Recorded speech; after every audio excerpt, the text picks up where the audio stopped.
It's my pleasure to be here today. Just to give you all a little bit of a background of who I am and what I do and why I am here with you all now.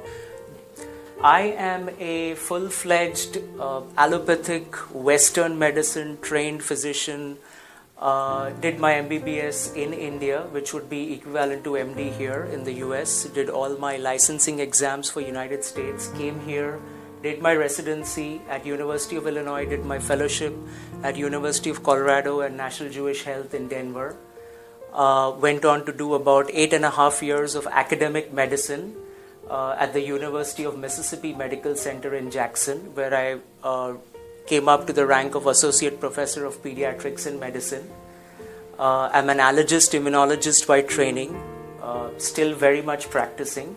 In Mumbai though, I went into private practice after Mississippi in Vancouver, Washington. So Midwest, Rockies, Deep South, and then Northeast. It's quite a big journey in 14 years that Hemangi and I did together. And very interestingly, all along, there was one thing that was a tie-in for both of us, and that was our spiritual evolution along with our mental and emotional evolution as individuals and people. And in that, the organization that I was connected with in India before I came here, so since 1995 we've been with this organization. It's called NIRA, which stands for Neo Independent Reiki Alliance. Had been a guiding light for us in our lives, and I'll tell you more about the organization and what they do in just a bit. Coming back to my journey, all along in all these years, even as I was a physician in training and subsequently practicing, there was one thing that was very clear to me, that though I was practicing the very best medicine that was possible in a country that has the latest and the best that the world can offer in the field of medicine, I still felt that my patients and many a times their families were still, as I would say, living on the edge in some ways. Okay, they seemed like they were lost. There were diseases, there were treatments, there was control, there was sometimes remission, but cures were few and far between for diseases that I was treating. Asthma and allergy is my field, and as if any of you all suffer from any of those diseases, those are chronic diseases. They last a lifetime sometimes and can begin very, very early in life. And I realized I was able to give my patients very good control but not cure, and all along that bothered me. And in my own health and in my own journey, I felt that there were things that happened with me that I felt I didn't have the answers that allopathic medicine was providing me. And a simple example for me as a physician, I started getting migraine headaches very early in life and had seen the best neurologists and the best physicians that were there, and all I was told was control. Pop a pill when you start getting a headache and you'll be fine. Now, whether you get side effects from the pills, whether you like the way you feel after you take them, no options. This is what you got to do. Change your diet, don't have this, don't have that. And all along, and this is me since I was a child, I believed if there's a problem, there's a solution. And so I searched and I went into yoga and transcendental meditation, and I went into Reiki, the way the world practices Reiki as a physical healing art. Became a Reiki grandmaster, and still I was not getting the answers. And that's when, along with my medical development, I started going into the spiritual aspect of problems. So figuring out, recognizing, and something now that the Western world also accepts, that many diseases have their origins in the mind. So what shows on the body has its origin in the mind. And interestingly, anything that begins in the mind then influences the body, which then influences the mind. So it becomes a vicious circle after some time. And the most common example of a disease that is becoming the bane of existence, even in a country like India, where the incidence wasn't very high, is depression and anxiety.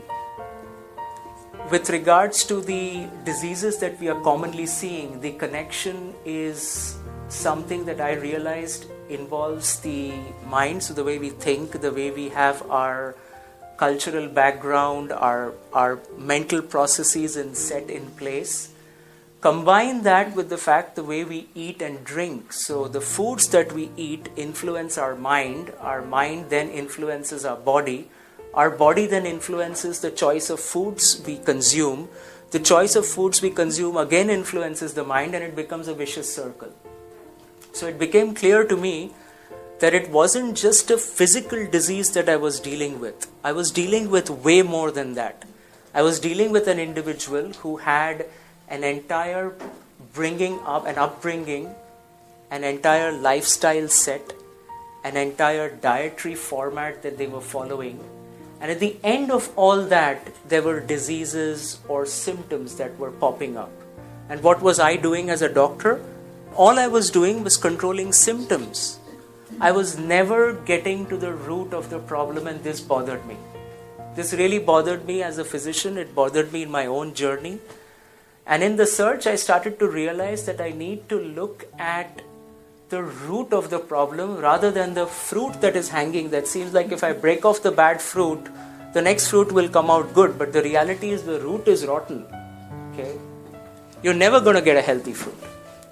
And so I started to scratch my head and prayed to God. I'm a believer in God, and I don't mean to offend anyone's feelings if someone is not. Or in whatever higher energy you believe in, that I find the right people in my life who would give me the answers I was looking for. And when I came upon NIRA, which is New Independent Reiki Alliance, and we found the answers to what we were looking for. That's really the easiest way I can say.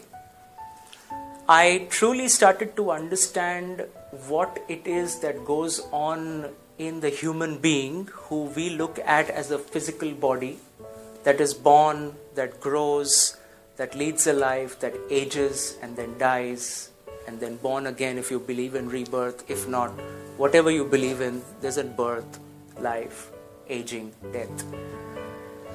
And I came to realize that there is more to it than just the physical body. So we have 7 layers in our body, as you may or may not have heard of. But to just mention a few that you may have heard of, there's the physical body, the mental body, the emotional or the psychological body, the etheric body, and then the astral body, and beyond all that, what we call the soul, or the universal life force that drives everything that's happening to us. And I realized that if I had to be a good physician, I had to be someone who understands this, who recognizes it, who utilizes all the sciences and arts that bring these together. And when that happens, I realized that many a times the disease that I was trying to treat did not need a physical treatment. It either needed the astral body to be healed, or the etheric body to be healed, or the mental body to be healed, or the psychological or the mind, as you would call it, to be healed. And then in some cases, yes, the physical body also had to be healed. So in this process, when I came across NIRA, the difference between all the other forms of alternative healing that I would have done, and after that, there's been Tai Chi and Qigong and many other things that I've been exposed to, and I respect and adore and admire every single one of them, and each one has its role in the lives of people that need it. I came to the realization that there needs to be an integration of all this in order for a person to truly heal.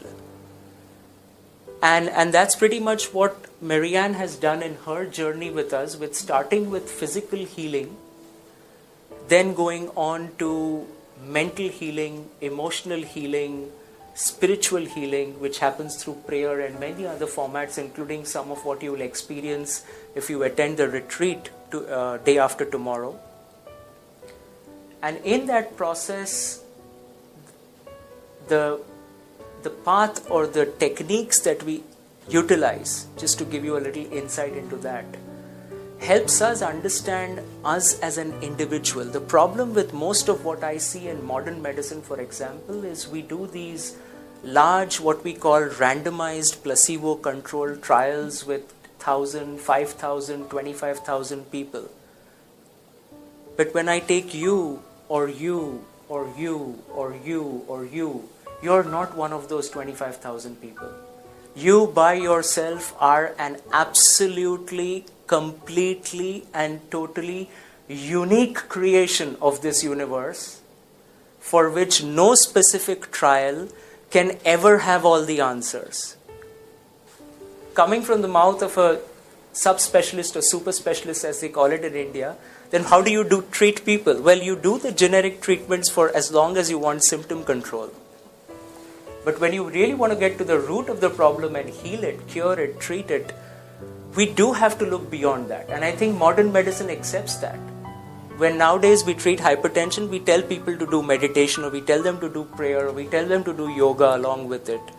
Physicians are now recommending people to do alternative healing methods for diseases all the way from cancer to simple headaches and common cold.